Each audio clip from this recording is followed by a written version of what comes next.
President Trump's remarks. We're going to be seeing 5 B-2 bombers tonight, a bunch of F-22s, F-35s, the same aircraft that were used to carry out the attacks on Iran's nuclear facilities. President Trump is now approaching the podium. We are going to stand by and listen.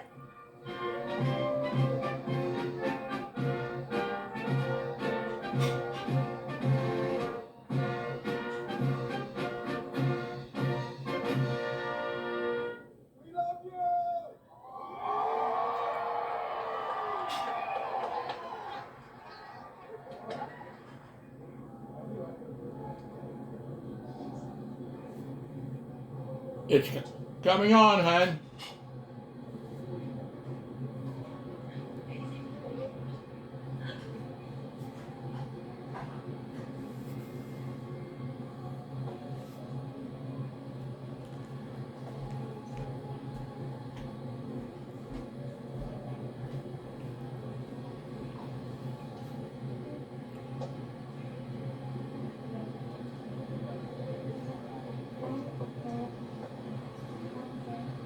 All right, we are standing by awaiting President Trump delivering remarks there on the South Lawn of the White House. He has military service members and their families at the White House this afternoon for a picnic and celebration of their service. We are also expecting him to give remarks. Gunnery Sergeant Kevin Benier. Sounds like they're beginning. The President's own United States Marine Band will now honor America with the singing of our national anthem, followed by a flyover consisting of a B-2 Spirit bomber from Whiteman Air Force Base, escorted by 2 F-35 fighters in honor of all our military personnel who participated in Operation Midnight Hammer and who are currently serving both home and abroad, protecting our nation's freedom.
We're standing by right now awaiting another flyover at the White House there with the President and the First Lady. Just listen to the national anthem.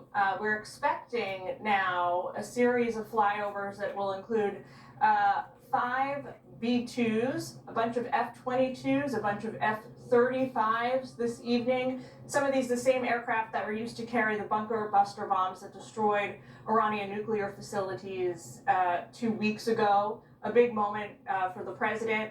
Let's go ahead and bring in the panel while we're awaiting the president's remarks getting underway here. Let's pick up where we left off, Charlie. I think we were talking about how this is kind of lining up to probably be one of the best, if not the best night of the president's entire term. Yeah, I think you're exactly right about that. I think that this has to be rated as. Ladies and gentlemen, the President of the United States and All right, First Lady Melania Trump.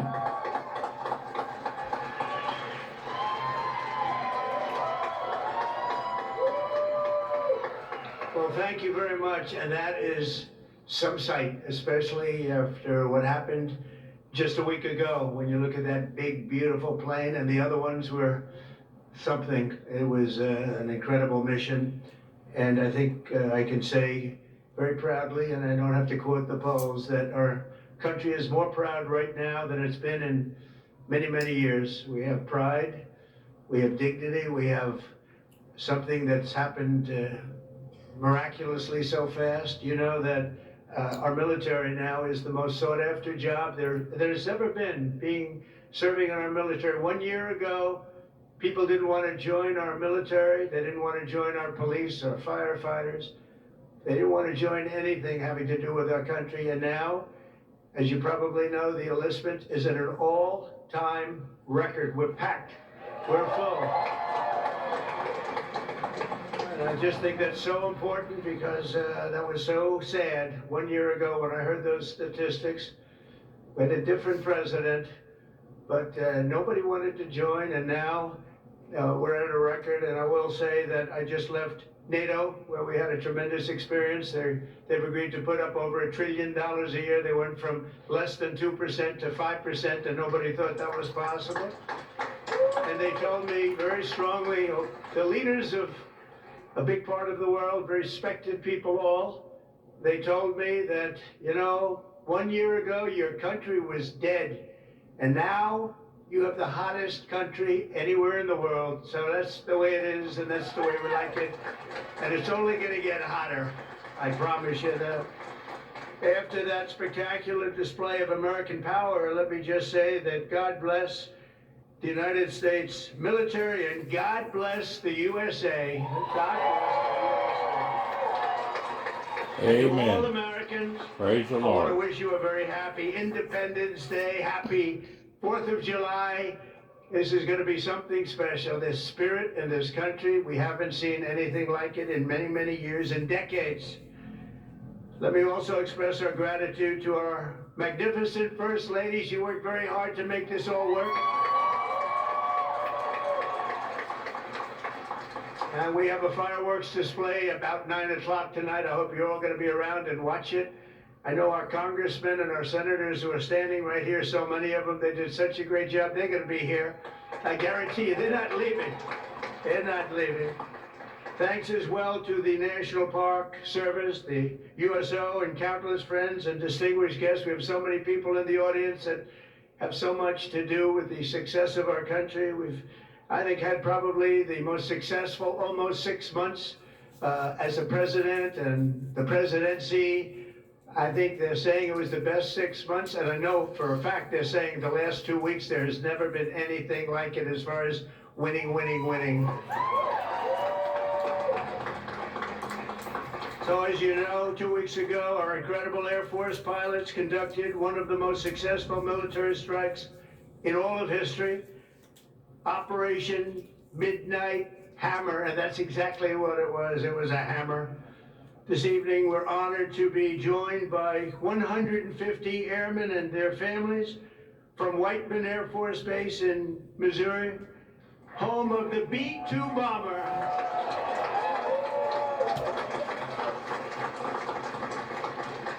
And we've kept them a little bit on guard. We kept them a little bit, let's be a little bit quiet about it. But if you want to raise your hand very quickly, raise your hand, because you people are just incredible. They don't want to be in disguise. They say, we don't have to do that. They're looking at us like we're a bunch of babies. We don't have to be in disguise. We saw all those hands go up. Thank you very much. We owe you everything. Great job. Incredible. Just flawless. One of the most flawless military campaigns in the history of our country.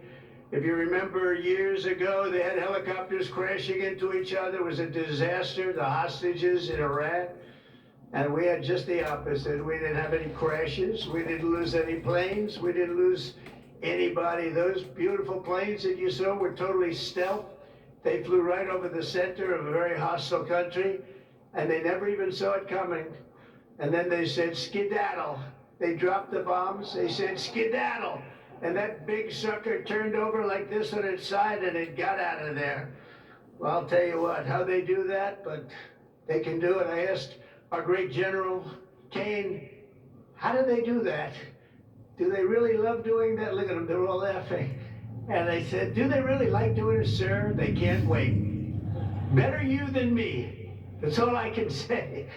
It was a flawless mission. Every single bomb hit, and it was total obliteration. Total obliteration. Now, even the fake news is admitting that. They hated to admit it, but they had no choice.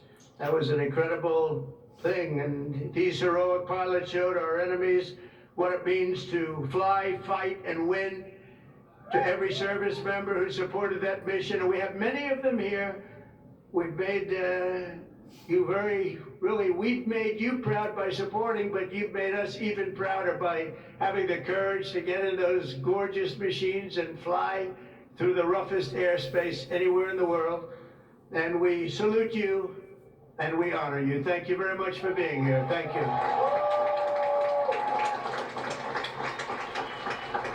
And we're also honored and delighted to be joined by hundreds of service members and military families. Those families are the best we have, from all across the U.S. Armed Forces, Army, Navy, Air Force, Space Force. I love the Space Force. You know why? Because we're the ones that did it. It turned out to be a very invaluable force, actually. The Coast Guard and the Marines are incredible people. On behalf of our entire nation, this 4th of July, we thank you for keeping America safe, strong, sovereign, and free. Thank you very much for being here. Great honor. And stick around for the fireworks. And our country's had so much to celebrate this Independence Day.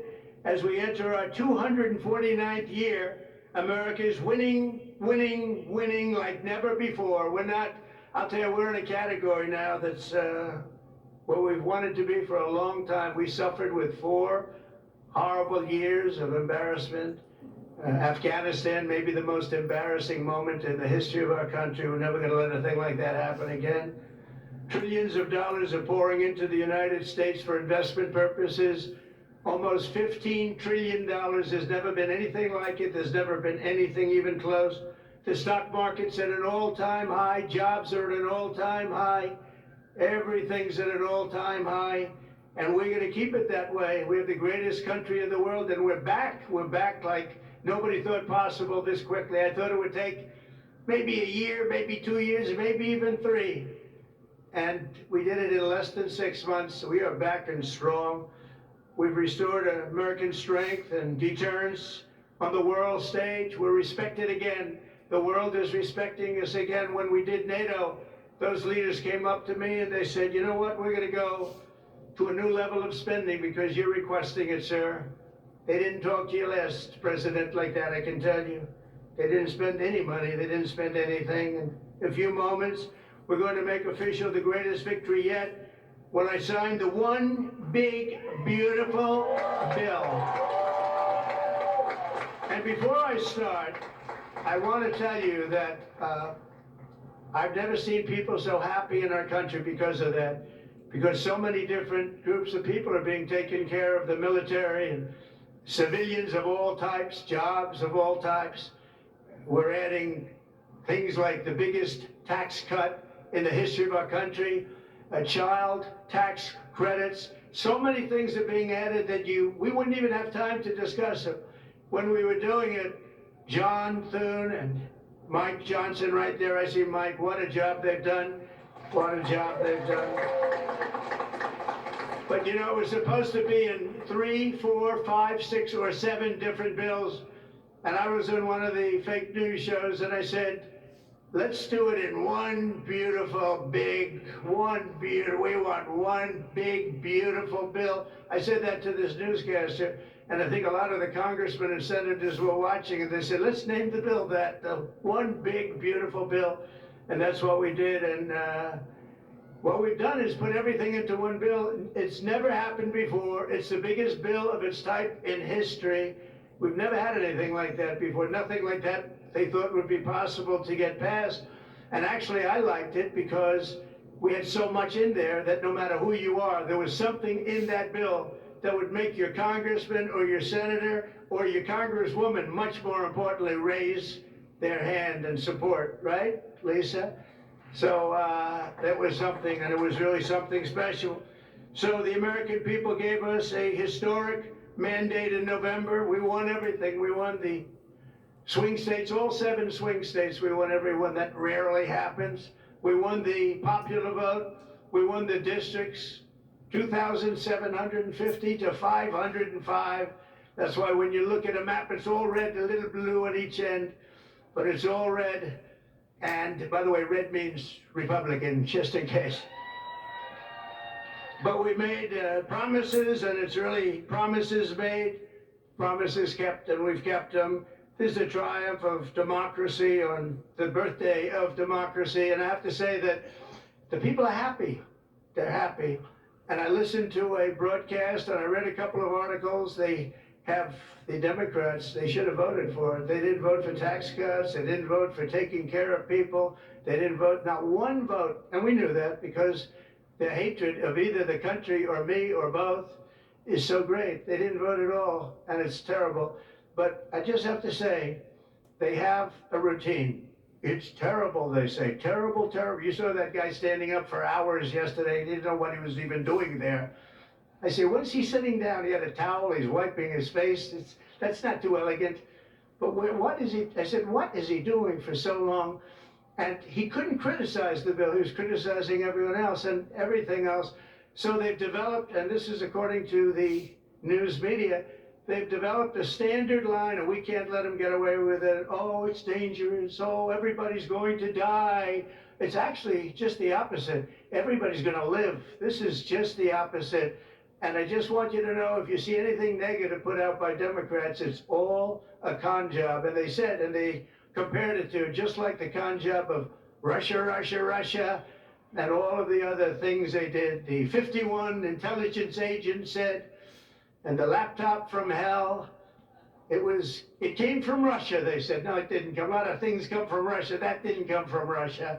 And it was all proven out to be a fake job, and that's what they're doing with this. So we just have to look forward, fellas, look forward and just say what it is, because it's the most popular bill ever signed in the history of our country. Whether you're military or anybody else, this is the most popular bill ever signed. And it includes the largest tax cut in American history, the largest spending cut, $1.7 trillion, and yet you won't even notice it. Just waste, fraud, and abuse in American history. So you have the biggest tax cut, the biggest spending cut, the largest border security investment in American history. We want to have strong borders, and the only thing is we want to have great elections too. You need strong borders and elections, and my people have promised me that we're going to go into elections, and we're going to make sure they're not rigged, that they're not sullied.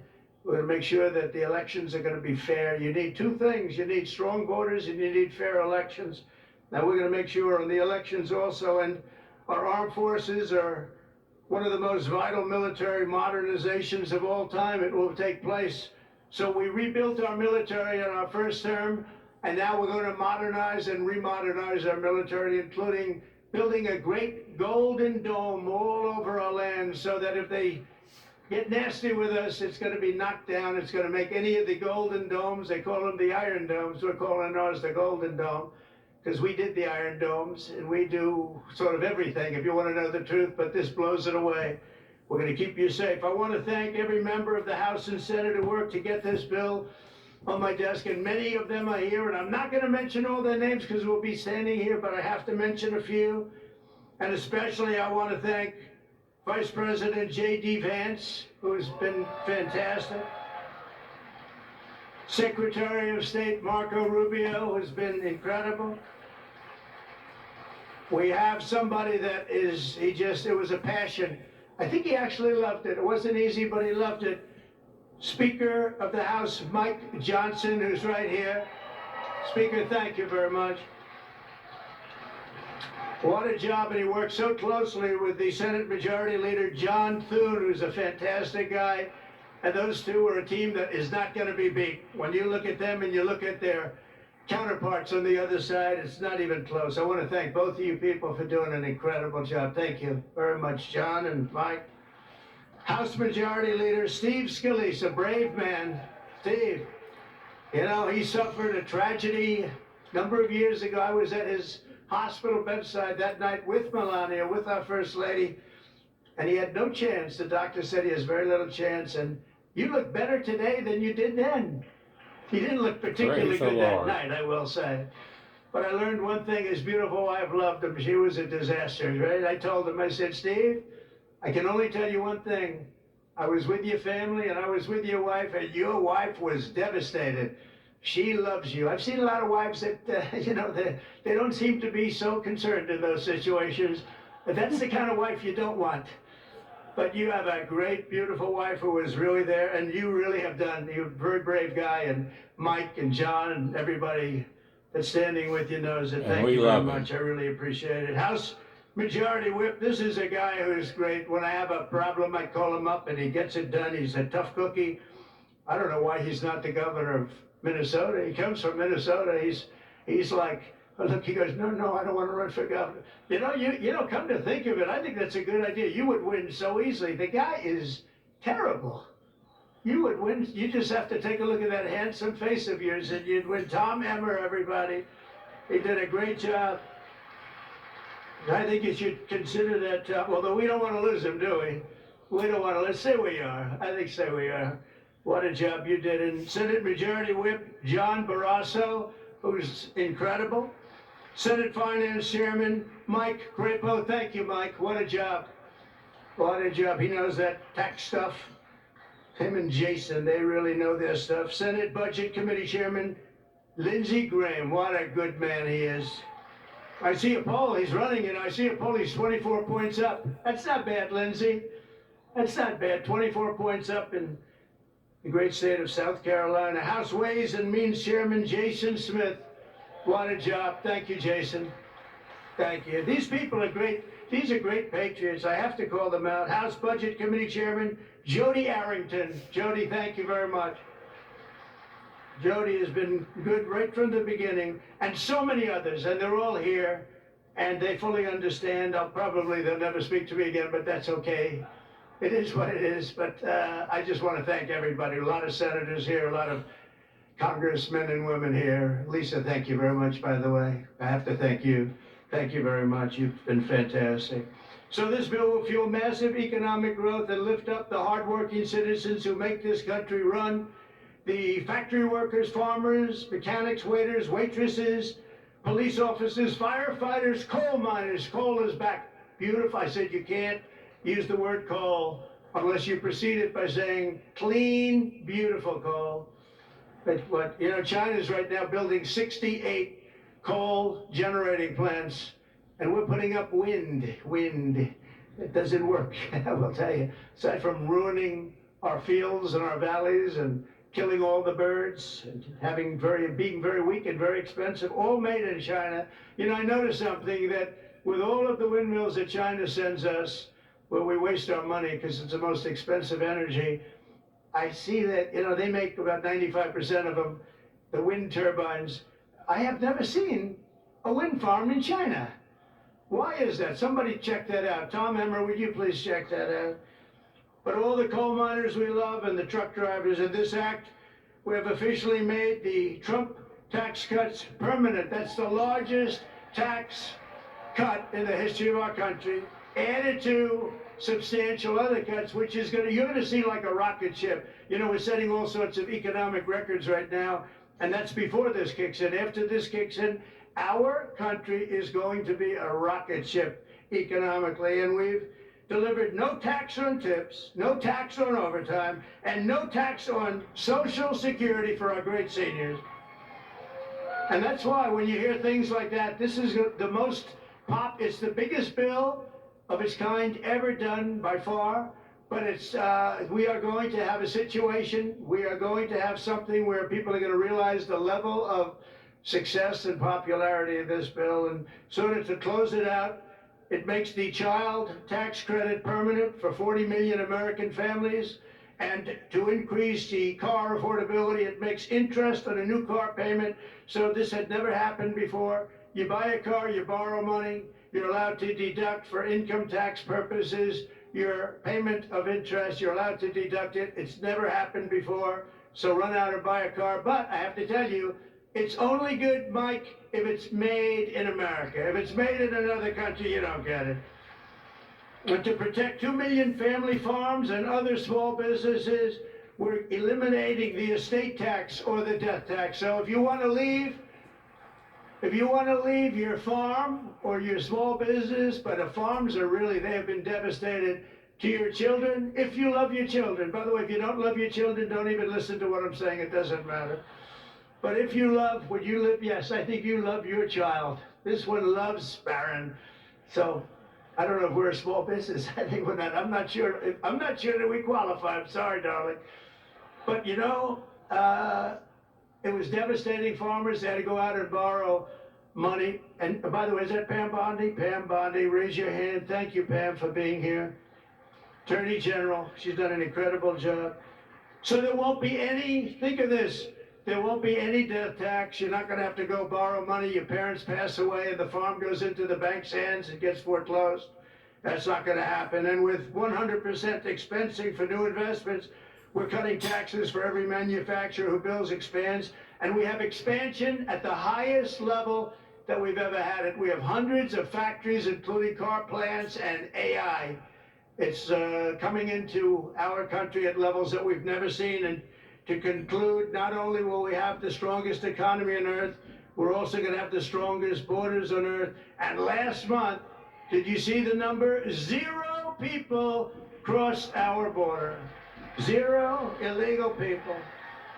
And that's after Joe Biden let 21 million people, many of them people from gangs and prisons and drug lords and people that were mentally unbalanced, they let them into our country. We're getting them out at record numbers, and we have an obligation to, and we're doing it. So as we approach the 250th anniversary of America's founding exactly 1 year from now, we are creating an economy that delivers wealth for the middle class, a border that is sovereign and secure, and a military that is unmatched, unequaled anywhere in the world. And you saw that. And what a beautiful sight that was, especially after watching what they did just a short while ago. The golden age of America is upon us. We are in the golden age. It's going to be a period of time, the likes of which I don't think this country has ever experienced before. We're going to make America great again, and it's happening very fast. We love you. We thank you for being here. Enjoy the fireworks tonight. And First Lady, I want to thank you. You have been unbelievable. You think it's easy being First Lady? It's not. Thank you all very much. Happy 4th of July. God bless you all. Thank you very much, everybody. Beautiful. All Absolutely right, that's beautiful. President Trump wrapping up remarks from the South Lawn of the White House. Wrapping up remarks on the South Lawn, he is about to head downstairs to the South Lawn where he's going to sign his big, beautiful bill into law in front of military families he has gathered there with him. Military families, it turns out, from Whiteman Air Force Base, home to the B-2 bombers that dropped bunker busters over Iranian territory 2 weeks ago. Let's go ahead and bring in Chief National Security Correspondent Jennifer Griffin. Jennifer, tell us about those pretty impressive flyovers we saw. Well, Jillian, it's very touching to have heard the president pay tribute to, he said, 100 families, service members and their families from Whiteman Air Force Base. Of course, that's where home to the B-2 bomber. 7 of those B-2 bombers flew over Iran and dropped those 14 massive ordnance penetrators on the 2 nuclear sites, and then, of course, the Tomahawks from the submarine, the Ohio Nile-class submarine fired on the Isfahan site. But to see him call out those airmen, some of the B-2 bombers who flew round trip 37 hours without stopping, air refueled along the way by about 50 different air refueling teams. Some of the mechanics from that flight are at the White House right now, and they will be watching the fireworks of a different sort than what they saw 2 weeks ago. Jillian? We're looking live, Jennifer, at a shot of the president who's about to sign the big, beautiful bill into law. He is surrounded by White House officials, by cabinet secretaries, by key members of both chambers of Congress who helped move the bill through its many drafts and get it signed, passed through both chambers. A historic moment, as he has been touting all afternoon long. This is going to go down in history as his landmark legislation, President Trump's version of Obamacare, or President Biden's infrastructure bill. Mark Meredith is standing by. He is there, I think, still on the South Lawn. Jillian, I sure am. We're still here on the South Lawn as the president is surrounded by those congressional delegations that pushed his legislative and tax policy package over the finish line. It was the president himself who wanted this to happen today on the 4th of July. It was a deadline that almost seemed impossible a few weeks ago, even maybe a few days ago, given some of the action that we saw in the Senate. But as the president talked about, he believes this package is going to be beneficial when it comes to the tax cuts that will last for a long period of time. No taxes, at least for a few years, on Social Security benefits, on overtime, as well as tips. That was a campaign promise that the president made, and we saw the Democrats trying to catch back up on during the cycle because it's proved to be so popular. We'll look to see what the polling is like in the weeks, months ahead. And the president also had a chance to call out who the supporters that helped him out there. Jillian? Mark, let's listen in. It looks like the president is speaking to some of the legislators there. Good job.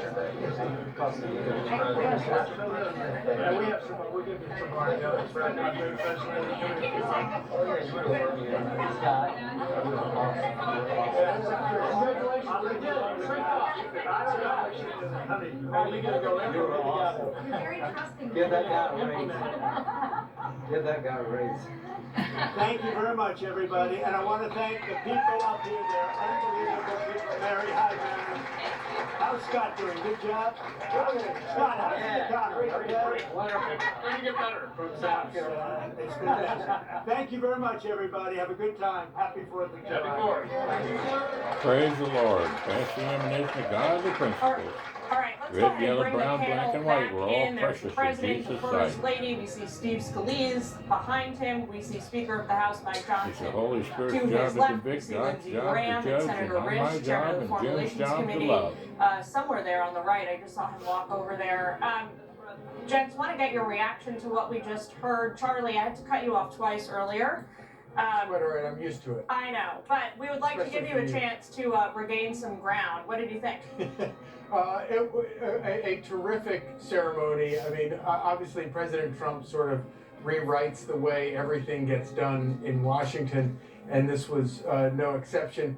A couple of things that I just sort of noticed that I thought were particularly poignant was at the beginning when he was introducing the B-2 bombers, and Melania was standing beside him, and he called out to them and said, you know, if you were one of the B-2 bombers, please raise your hand. And she shook her head like, no, please don't raise your hand, because of course she's probably they've just met with them recently, and she realizes how much what a threat Iran is to these pilots.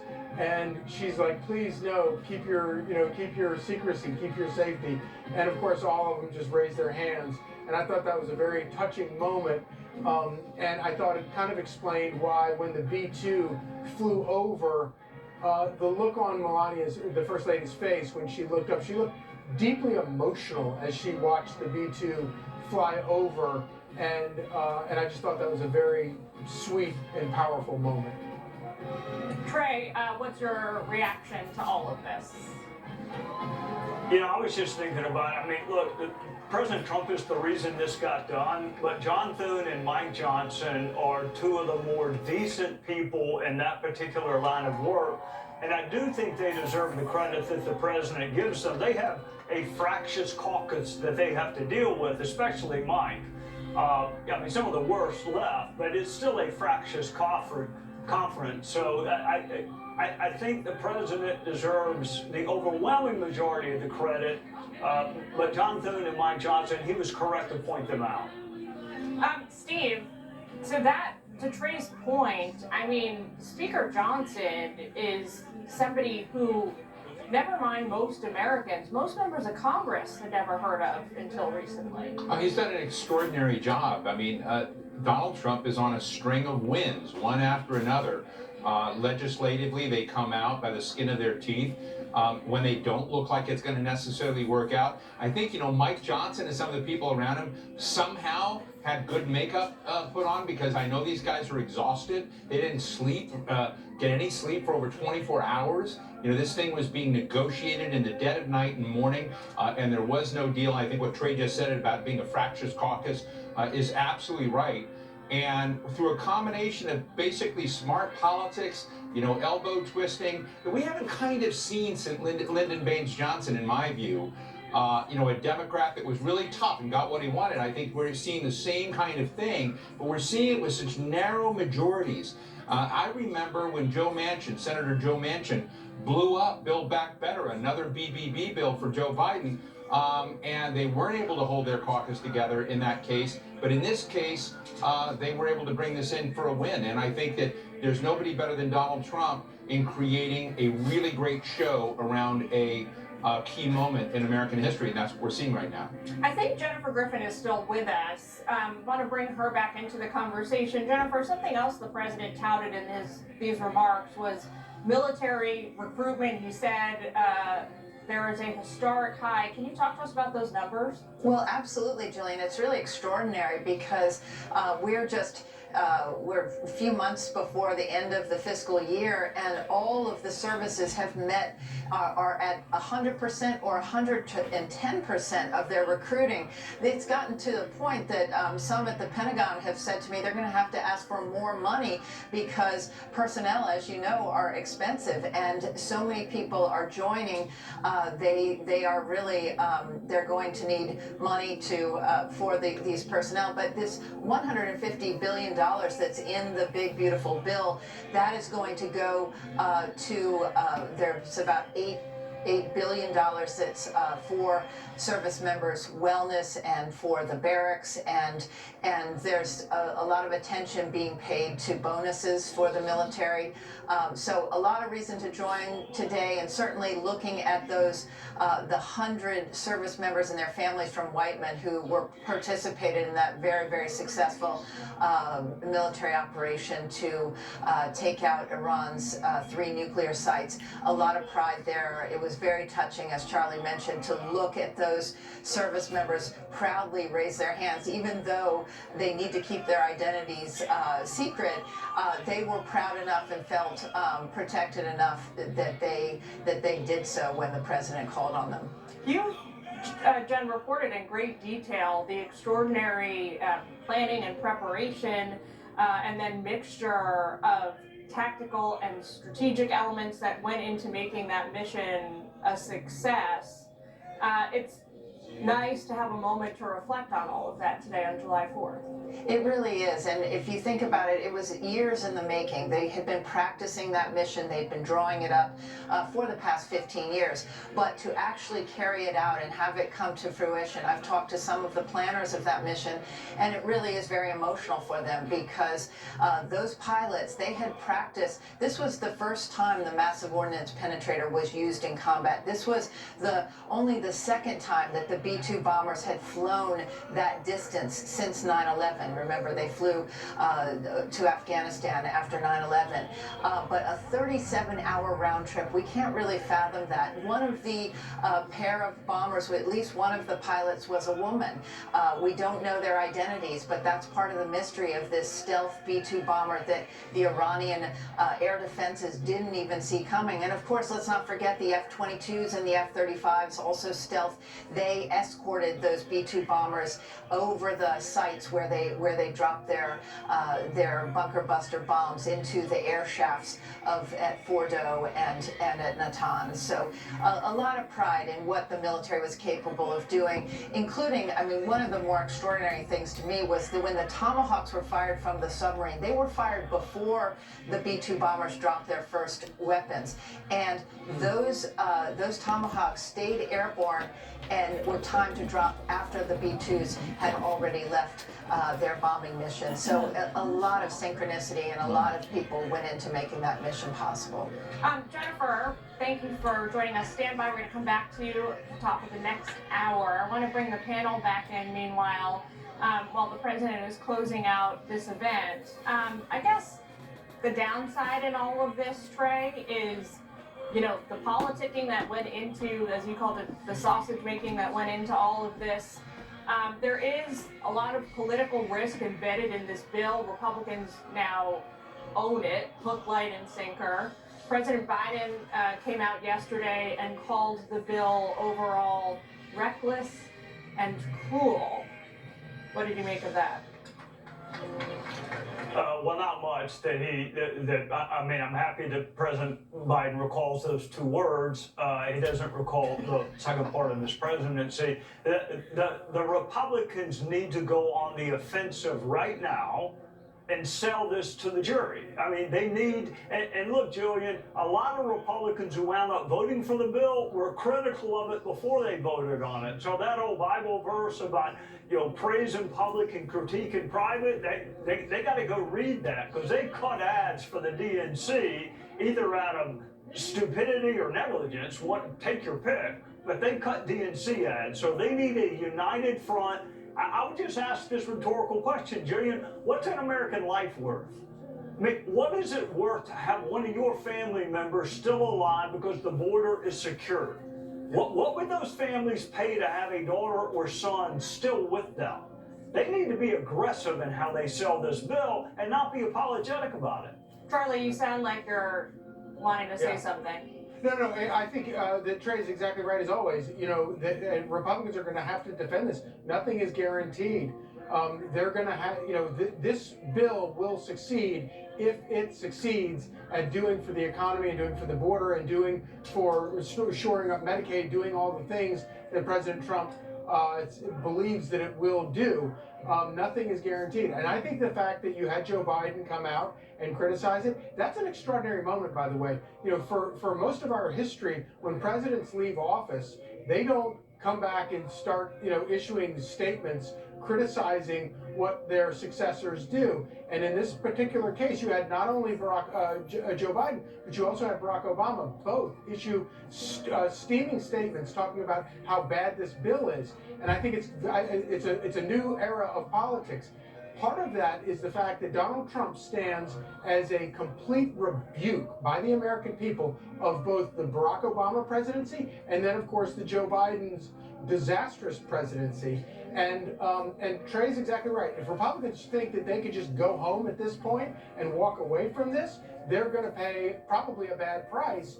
But if they continue to work and do everything they can to make sure that every part of this bill, every promise that was made in this bill actually comes to fruition, I think that they will benefit tremendously from it in the midterms and then going forward.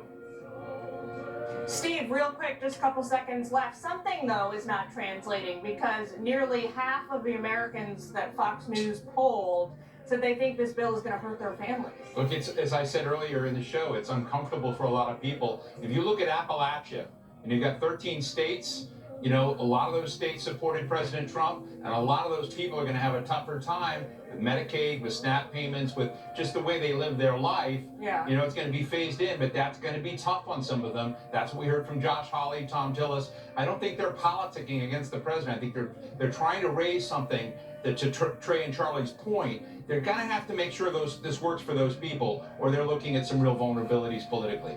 All right, panel, stand by. I want to go now to Mark Meredith. He has got, he's there on the south lawn of the White House covering this event as it unfolds. The big, beautiful bill is now law. The signing ceremony you just saw featured military flyovers, Republican allies of the president, and military families there with the president and the first lady. They're going to now have a picnic. The president is touting this victory as a major tax cut for the middle class, a win for the border, as Trey just said, and national defense. Now let's bring in correspondent Mark Meredith, who is there at the signing. He joins us from the middle of all of it. Hey, Mark. Jillian, I sure do. Good evening once again. The president had quite the setup for this bill signing. One of the most sweeping pieces of legislation we've seen come out of Congress in recent memory. It was passed by the slimmest of margins. We're still talking about a $3 trillion package that will have an impact on pretty much all of government, but the president making it very clear tonight he's ready to take a victory lap. After months of negotiations, President Trump's massive tax and policy package, what he dubbed the One Big Beautiful Bill, is now law. This is a triumph of democracy on the birthday of democracy. It's the most popular bill ever signed in the history of our country. Whether you're military or anybody else, this is the most popular bill ever signed. The package passed the House Thursday without any Democratic support. 2 Republicans also voted against it over cost concerns. The package adds $45 billion for border wall construction and another $45 billion for detention facilities. It extends tax cuts, which were set to expire, and creates new deductions on money Americans earn from Social Security benefits, overtime, and tips. Last time we gave you 3% growth and $6,000 into the pockets of the typical family. We're looking at growth much higher than that and more than $10,000 going into the pockets of the typical family. Democrats say the bill is a bust and that new work requirements for Medicaid and food stamp recipients will leave millions of Americans scrambling for support. When they learn the details of the GREED Act of 2025, they realize this is the largest consolidation of wealth that we have seen in our nation's history. Democrats say they want the legislation to dominate their midterm messaging. The Democratic Congressional Campaign Committee says it'll make sure every battleground voter knows how vulnerable House Republicans abandoned them by passing the most unpopular piece of legislation in modern American history. Republicans say they're ready to defend the legislation as they bet Americans will see tax cuts and more border security as something worth celebrating. We're bolstering our support for the border. We're bolstering our support for our military, which is so important with what's been happening around the world. While this bill went into a lot of effort to address taxes and the domestic economy, one of the big questions will be, of course, what happens with the tariffs? The president saying he's sending out new letters as soon as this week to more countries, letting them know he wants these trade deals to move a lot faster. We saw the one with Vietnam get announced, but there are a lot of countries still on the list. So we're looking to see if the president drops any hints about where they may lead as he wraps up the celebration. Jillian, I have to mention, I was out here 5 years ago for the 4th of July of 2020. It was the pandemic. It was such a subdued atmosphere. But seeing the president out here tonight, you can see he's feeling very good about where he is as he kicks off this legislative achievement. Amen. And I feel very good about where he is, too. Praise the Lord and pass the ammunition of godly principles. Donald Trump and J.D. Vance and team. Reported in Texas after